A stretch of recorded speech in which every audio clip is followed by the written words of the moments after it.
let's start the discussion. So to begin with, let me give a brief introduction of myself and Muzammil, my colleague here, and our organization. So, like GreyB is like a patent research organization. So we provide a wide array of services, starting from, let's say, invalidations, patentabilities, and there is portfolio analysis, technology consulting for R&D teams, FTOs, and licensing related works, evidence of use charts, and of course a lot of I mean work on standards and standard essential patterns, which we are about to talk today. So I usually oversee the complete operation team of GreyB, and Muzammil here is like a manager in licensing team who oversees a lot of IP monetization work for telecom companies and standard identification. So with that background, first let me talk about why we wanted to give this webinar and what it is about the standard essential patterns which triggered us. So we have been doing a lot of work in standard essential patterns for I think now a couple of years, and for quite a few corporates, we are mining their portfolios on a daily basis and finding patents which they can submit to standard pools and for other licensing ordeals. And quite recently, we did a complete analysis on like the all the 5G related patents and published a report. So when we published the report, it triggered a lot of attention, and people reached out to us. They wanted to understand about standard essential patents and how to identify such patents in their portfolio. And that is where we got to know that people have heard of standards and maybe standard essential patents, but they are really at a loss when it comes to how to really brew the standard essential patterns out of their patent portfolio and how to monetize it to the fullest. So that's where we got the idea that maybe it's time to talk about it a bit. uh, Muzammil, why don't you share the experience of 5G report and how standards and standard essential patterns affect the patent landscape? Yeah, absolutely, Arindam, and thanks for the introduction. Hi guys, hello everyone.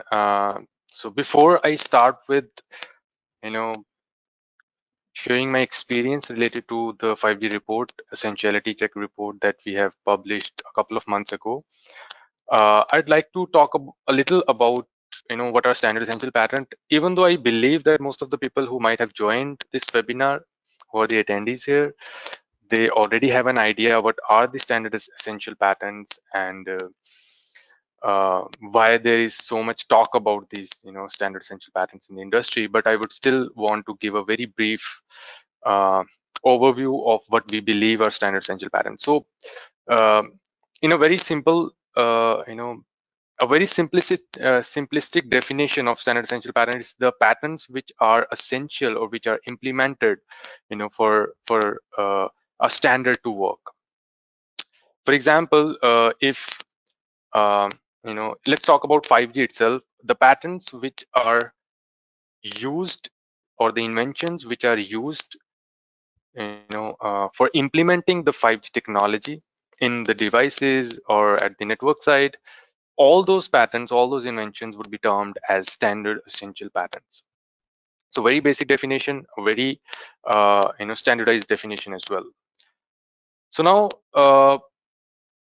the reason we published the report and we uh, you know talked about standard essential patents in our 5G report was throughout the industry. Before this report came into the market, throughout the industry, everyone was talking about that they are the leaders when it comes to standard essential patterns, or when it comes to the technology innovation in 5G, or in other domains.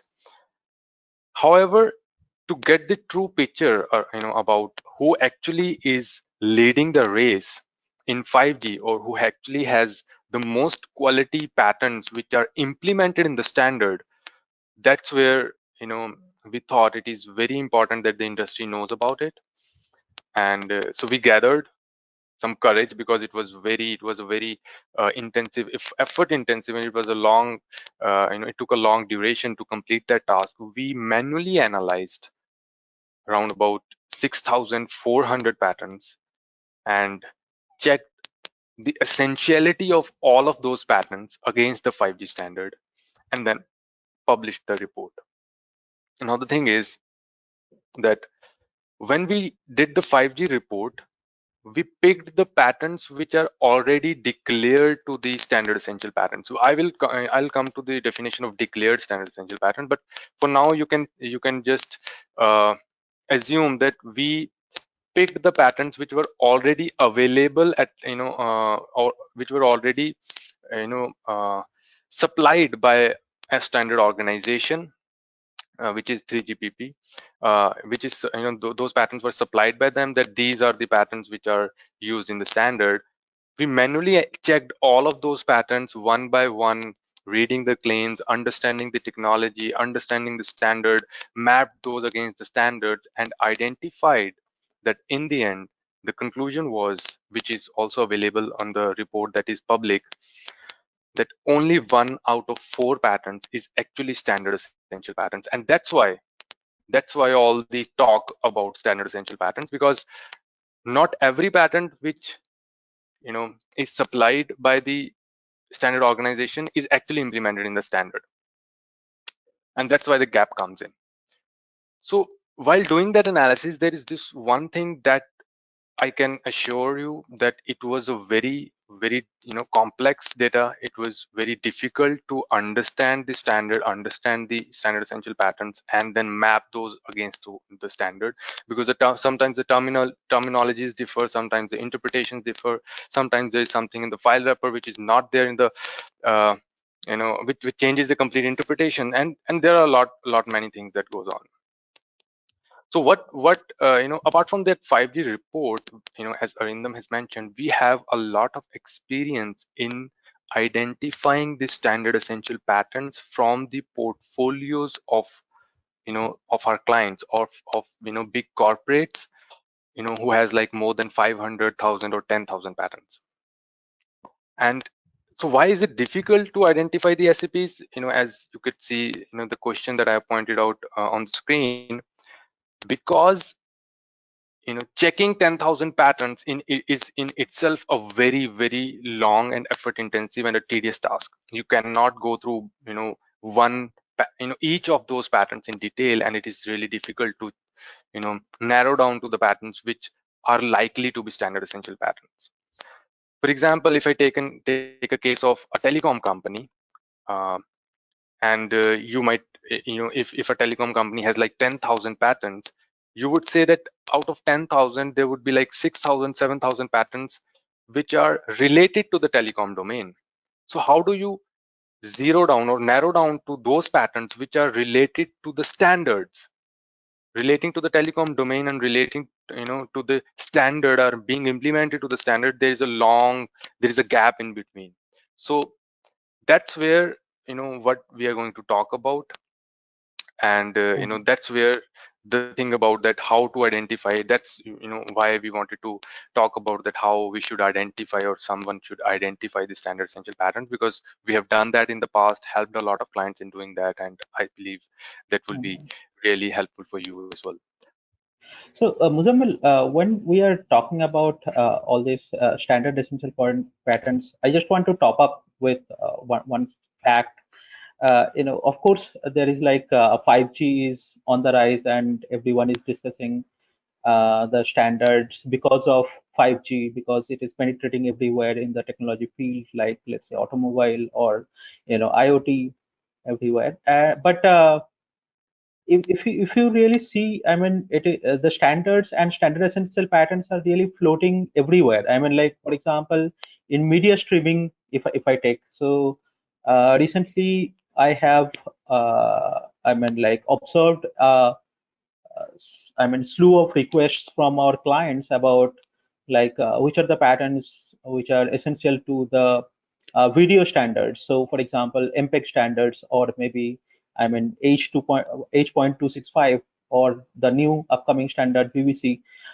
So uh, really, I mean, like 5G has put it through the top, of course, but I am guessing that as more and more time will go, like in couple of years, a lot more other technologies will also orient towards that much standards, because interoperability and like IoT is bringing everything to a single platform where standards are something which is like going to be there for every device. What do you think, I mean, about Yes, this? absolutely, absolutely, Arindam. I think maybe as an example, I was inclined more towards the telecom standards, but yes, every other standard needs standard essential patterns, and every other standard, every other industry, be it like media streaming, video encoding, and audio encoding, or maybe Wi-Fi, Bluetooth, everyone, uh, you know, wants to talk about standard essential pattern, wants to own standard essential pattern, and that's why this webinar. So let me quickly jump on to the strategies now. Let's talk about the strategies, because that's the most important part of the uh, webinar today.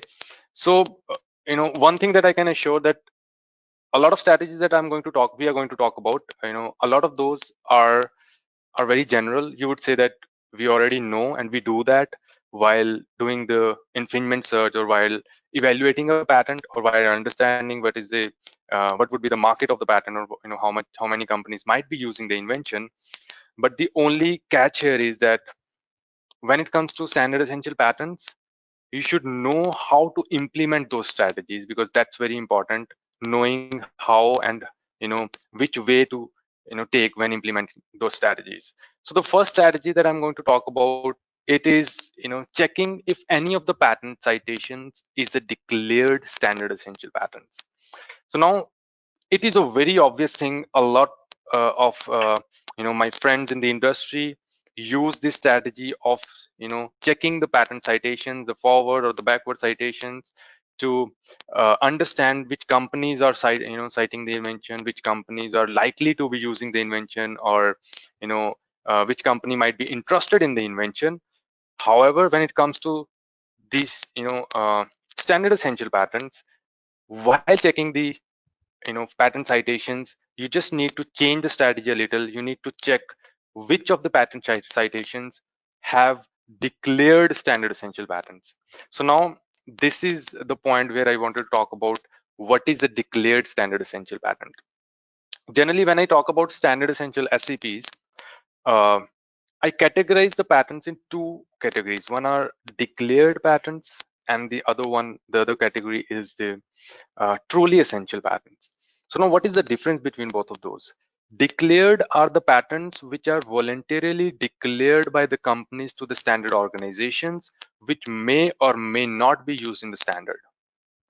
Truly essential is actually a subset of declared patents. Truly essential are the patents which are actually being implemented in the standard, and one should only pay the licensing fee for those truly essential patents.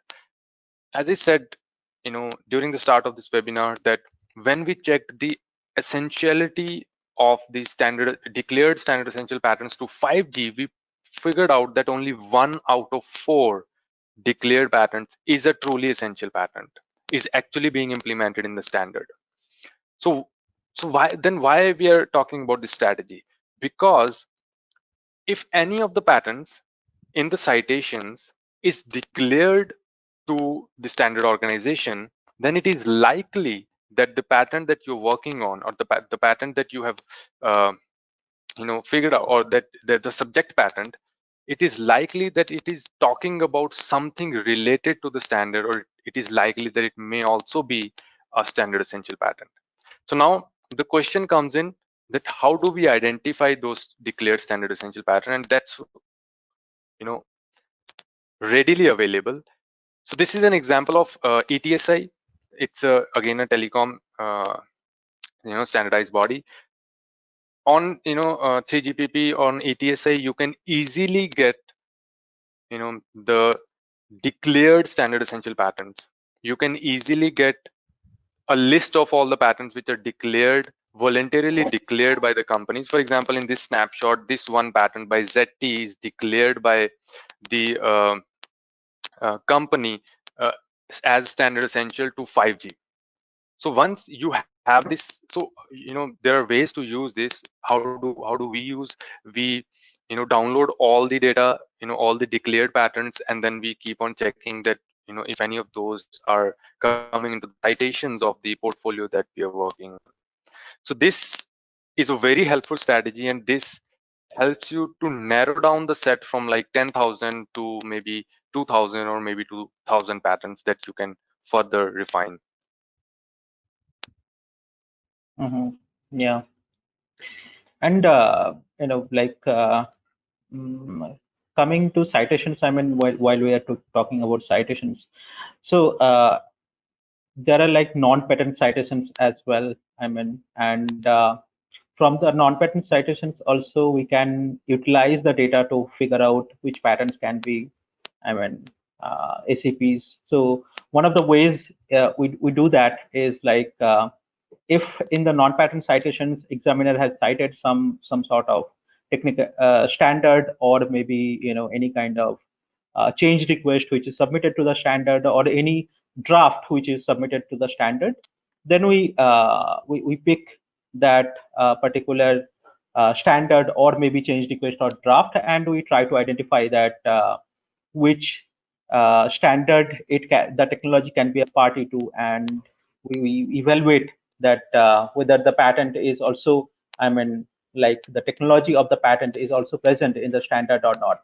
In fact, I was just earlier discussing this with Muzambil that once we received a project from our Chinese corporate, one of the Chinese corporates, and like there were like a lot of Chinese patents in that portfolio, where it was becoming very difficult to identify that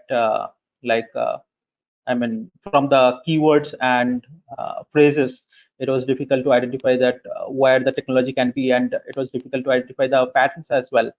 So, like we've used this kind of citation-based analysis. I mean, like which Muzammil has discussed, the patent one or the non-patent one, like this one, to figure out more and more patent in the portfolio, which could was declared as standard essential patent. So like citation based analysis, I'll say that it is the easiest one, and like the most effective one as well.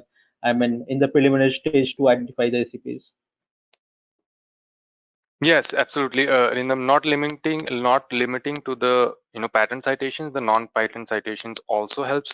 As you can see, there's this one example that it is these are the non-patent citations to one of the patents, uh, and so these are like the technical specifications which are being cited here, and it does not only give you having look at that, you would also get an idea that which technical specifications are the most relevant to a particular patent. So it gives you a very good direction in which you should carry out your search, or you should pursue more. Yeah, Now, and surprising fact is like, I mean, sorry to interrupt. Surprising fact is like when such things are cited in the patent, still, like the patent was not declared as standard essential in yeah, the yeah, standard body. So, which is like, mm, really surprising. I mean, I find it. yeah. Anyway, so moving forward here.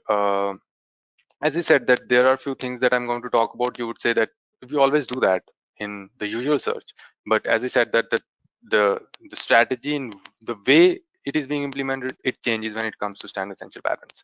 So now, while doing the infringement search or the licensing search, a lot of times what we do, we generally check the inventors. We check if we are working on a patent by an inventor, maybe with the name A, then it is likely that we will also identify the other patents who are invented by the same inventor and also owned by the same company, to make it a cluster, and it is likely that the product will infringes that particular patent. It is likely that the other patents might be talking about the similar technology, and it is likely that the value of the patent value of the portfolio increases.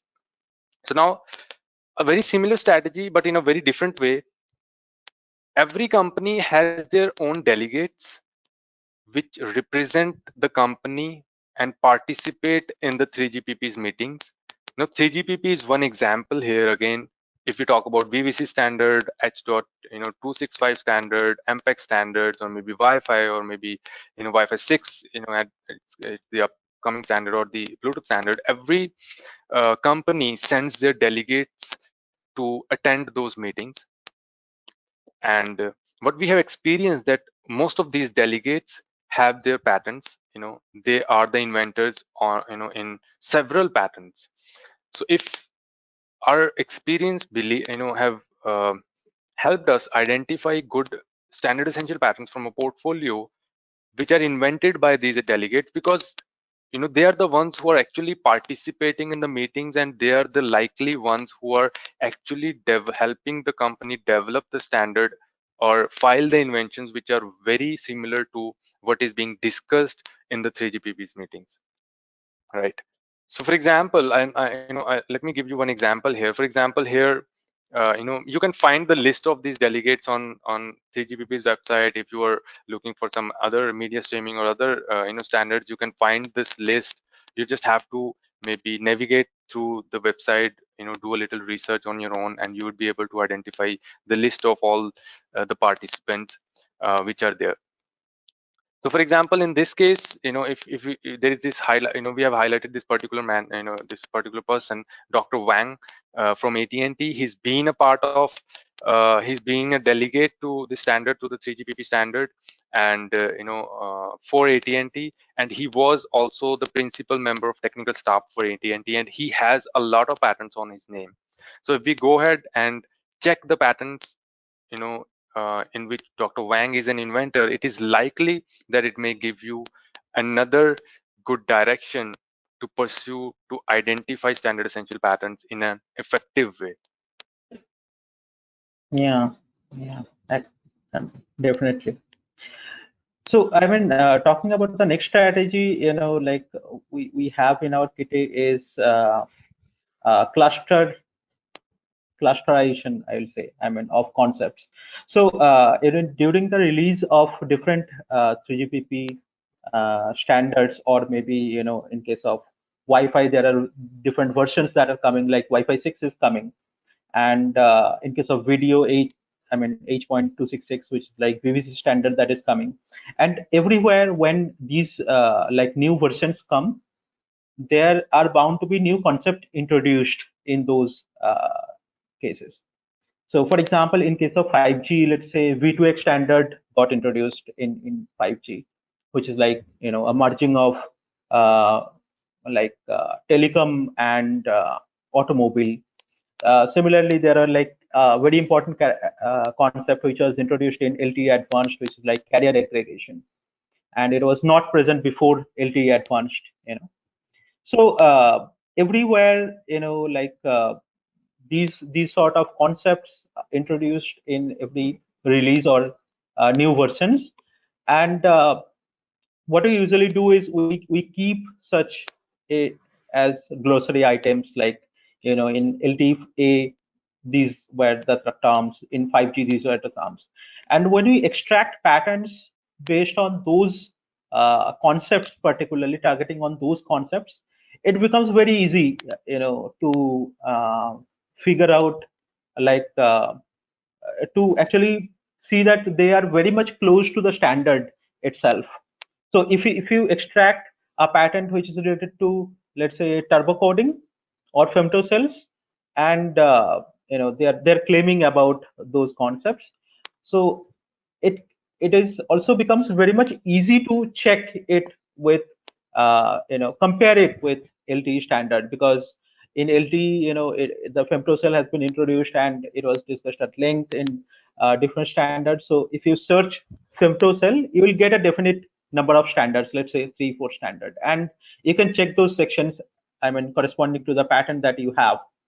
So the exact name of different concepts which are introduced in different like versions or releases of the standard really helps in identifying, multiple SEPs in a very quick and faster manner. Yes, absolutely, Arindam. And it is a very, very good method.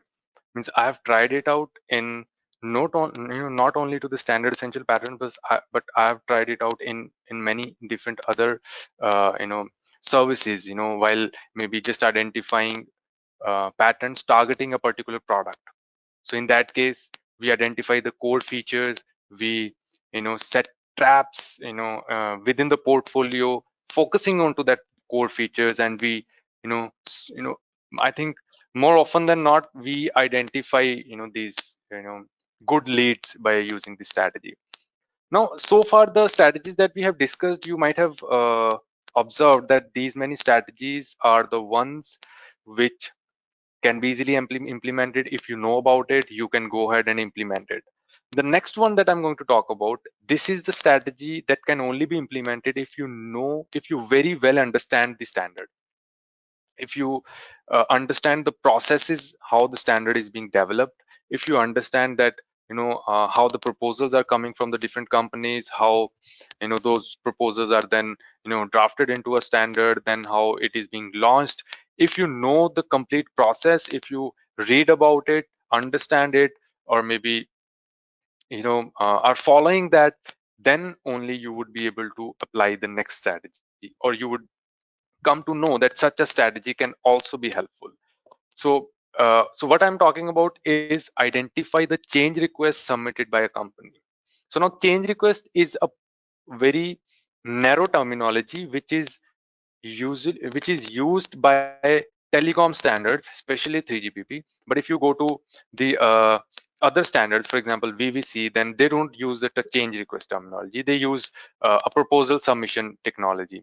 So there are different terminologies. That's why I'm saying that you have to follow, you have to understand the standard that you're working on, not only the standard documents, but also the process, how the standard is being developed. So here I'm going to talk about the telecom standard example again.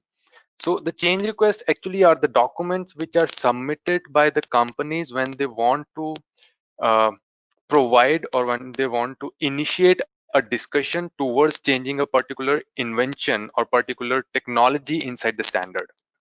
So for example, there is an already ongoing method of uh, handover. So now if a company comes in and say that we have a better method of handover that should be implemented in the standard, that would be very cost effective or very efficiently do the handover, then they would go ahead, pick that part which talks about the handover, submit, make changes in that and submit their change request. So you can identify those change requests. They are available on 3GPP's website. As I'm talking about the telecom standards, you can search those, but the catch here is that they are very difficult to search on 3GPP's website, because the search interface is not very good and the search algorithms are also not very good. But how it may help you, it will give you the exact you know um concepts which were invented by the company that you are focusing on. For example, if you are looking at the portfolio of Nokia and you want to identify patterns which are essential to the standard from Nokia's portfolio, you can quickly go to the standard website, download, understand which type of change requests which have been filed by Nokia, check those. You will get the concepts from there. You check the patterns filed on those concepts, and it is likely that those patterns are standard essential patterns. This is the most efficient uh, strategy. It gives you exactly what you're looking for, but it needs a very thorough knowledge of the standard that you're working on and the pattern portfolio you're working on. Yeah, on, I mean, like, to top it up, Muzammil, as you have correctly pointed out, 3GPP has a very clumsy interface actually Yeah. to search for all drafts and Mm. change request, and it does not also support complex queries. In fact, like I used one more search interface for change request, which only searches in its title. Not the Mm-hmm. body text of the change request or drafts. So and it has been like almost 10 years for now. Like we are working extensively on telecom patterns, and like we understood like maybe 4, 5, 6 years back that it is going to be difficult to use all these like 3GPP search or maybe some third party search providers version to like extract all these draft or change request whenever required. So we downloaded all this and like made it searchable in our internal tool, so which is like also very effective in finding the exact change request that I'm looking for, or if I'm looking for any draft submitted in any meetings. So like moving to our last strategy of the session. So it is a rather simple one. Not complications of draft or change request. So this one is regarding the inventors again, and it really came in handy in one of the last projects we were doing for US corporate. uh, like we were doing work on 5G standard, and we are finding it difficult to identify the 5G related patterns, SEPs, from the portfolio. So what we did is like we extracted the inventors from all the declared patterns they currently have, all the standard essential patterns they might have submitted to the pattern pools and all, and we checked patterns belonging to those same inventors, and we found quite a few 5G related patterns from those inventors itself, which came out to be ACPs. So it is similar to the delegate one, that Muzammil was discussing, based on inventor. And I believe that inventor-based search strategies are also, like a very effective way and like quick way to find, some really good patterns to submit to a client. So like that is the last strategy we wanted to discuss. Yes, yes, Arindam. I think that's the whole point of the discussion itself, that we use the strategies which are efficient and effective at the same time. That it actually gives you the output, but in the time limit. Uh, I think it is also very important to understand that standard essential patterns are not only limited to the standardized bodies. There are many pools which are there in the market. Via one example is Via pool, another one is Syswell pool. For for video encoding, there is a pool like MCIF pool. So and there is like there are so many pools. Avanci pool, who has been in news from the past few days. These pools, if you own standard essential patterns, you can identify standard essential patterns from your own portfolio. You can submit your patterns to these pools, and by this you are actually creating a revenue stream for yourself, which is a very good way of of a continuous revenue stream for a long period of time. Yes, yes. And in other standard setting organizations as well. Like in case of telecom, of course, like these pools. They decide the royalty, and like you join the pool to so that people get license of your patents and all that. In case of other standards, it is more like standard setting organizations. SSOs are the ones which are who are like decide the licensing terms, and like any member of the SSO, they license out patents to each other in FRAND. And like but still the fact remains the same that if you have more ACPs out of your portfolio, the more licensing money you are going to get. Be it the pools, be it the standard setting organizations, wherever you are licensing your patent, but you are ultimately going to get more money the more patents that you have. So that is why it is very important, like to find each and every standard essential patent in your portfolio, as well as like nurture or direct your portfolio to like build more and more standard essential patents. So on that note, I think we can conclude the discussion, and we'll take some questions. So we have already some few questions which are we got during the registration. So the first question is from Emily Premkumar, and it is regarding how do you identify a potential ACP, and once identified, how does it get concluded as a part of technical specification? I think Muzammil, it is like your forte, and you can like is the best person Uh, to do it. yeah. So the first part is that how do you conclude or how do you identify a potential standard essential patent? We have already discussed few strategies here to conclude whether it is actually essential. One thing that you have to note is that all the you know the claimed invention has to be completely followed or implemented in the standard, then only you can say that it is a standard essential patent. So now once you identify that what is the way or how you can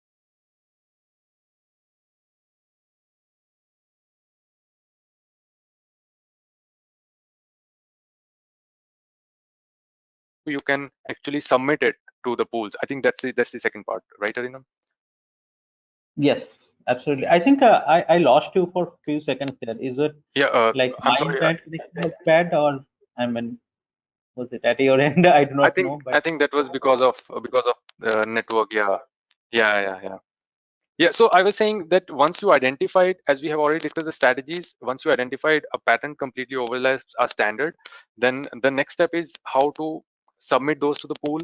So now every pool has their different methodology to, you know, take the patterns in.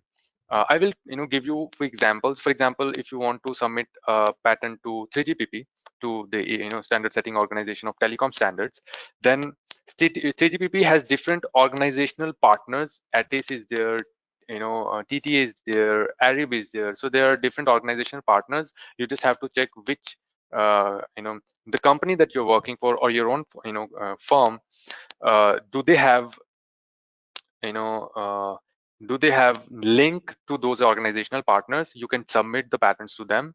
The other way to submit patents to the 3GPP, at the end of the meeting, they have a very set process to call for the patents which are related, IP declarations which are related to the points or the proposals that they have discussed in the meeting. Other, there are other pools as well. For example, there are pools like Via Pool or Syswell or Avanci is also there. If you want to submit patents to them, first of all, you have to register with them. You have to they have to agree that they are going to take patents from you. Once they agree, once you have registered with them, you are a partner with them, then you can submit a patent along with the claim chart. So they are going to evaluate the claim chart, understand whether it actually overlaps the standard that they work for. If it actually overlaps, then they'll submit it to the pool and start giving you the licensing revenue. So there are different ways. It depends on the standard, but ultimately, if you are looking for earning, uh, a, quick revenue, then you go to the pools. If you're going to the pools, a very well-defined methodology, explaining how the patent that you're talking about overlaps or infringes or completely maps to the standard is very important. okay. I hope that answers the question. Mm, I think so. I mean, that was very detailed. Thank you. So there is a next question, uh, which is from Dhanesh Sir Kamble. It is about generation of ACPs.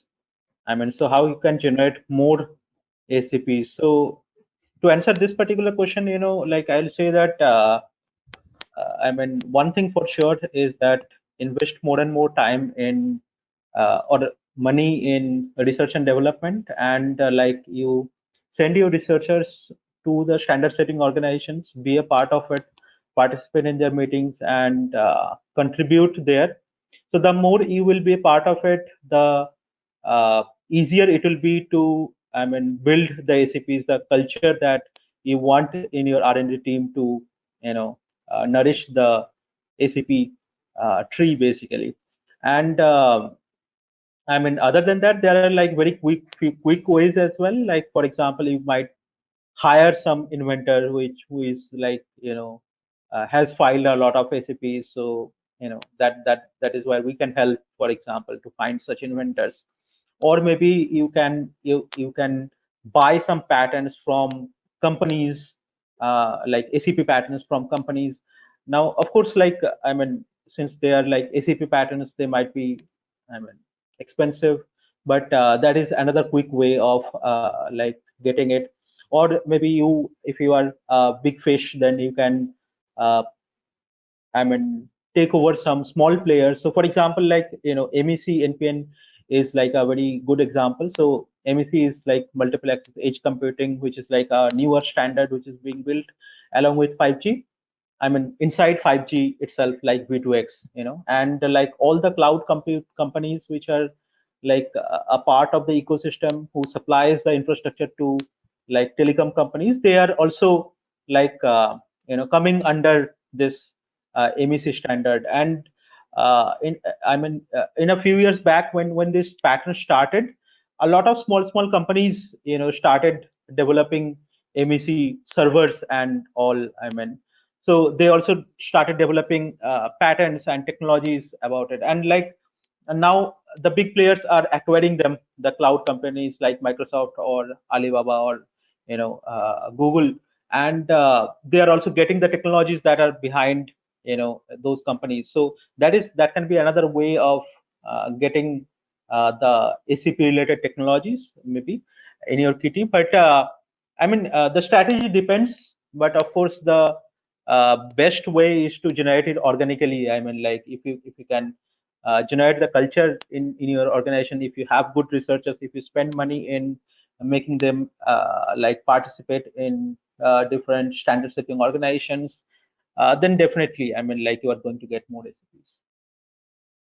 So I think that answers this question. There is another question from Jeremy. How do I confirm that a patent is essential? So I think that was like the whole webinar is about. Like it is like about how we pick patents from how we pick a needle in the haystack basically. And once the patent you have picked, you just have to compare it with the technical description that is present for the standard, and you have to check that each and every feature of the patent claim is present in the technical standard or not, which is like the basic principle of infringement check. So that is how you check how a patent is essential. I think Muzammil, anything to add in this, or like that is Yeah, I think that's the basic way of checking whether a patent is essential to the standard. There sometimes it happens that you may find a complete overlap of the claim against a particular standard, but the part of the standard which overlaps is optional. So in those cases, you cannot say that it is still considered as a standard essential patent as per the standardized bodies, but when you go for licensing, that the company may say that we do not use that particular part. But that's a very I think that those are like one-off cases. Not It doesn't happen it doesn't happen regularly. Most of the times you would find, if it is a patent, if a patent is essential, then mostly it is being implemented completely in the standard itself. yeah. So I think those are all the questions that I have till now. I can see, and mm,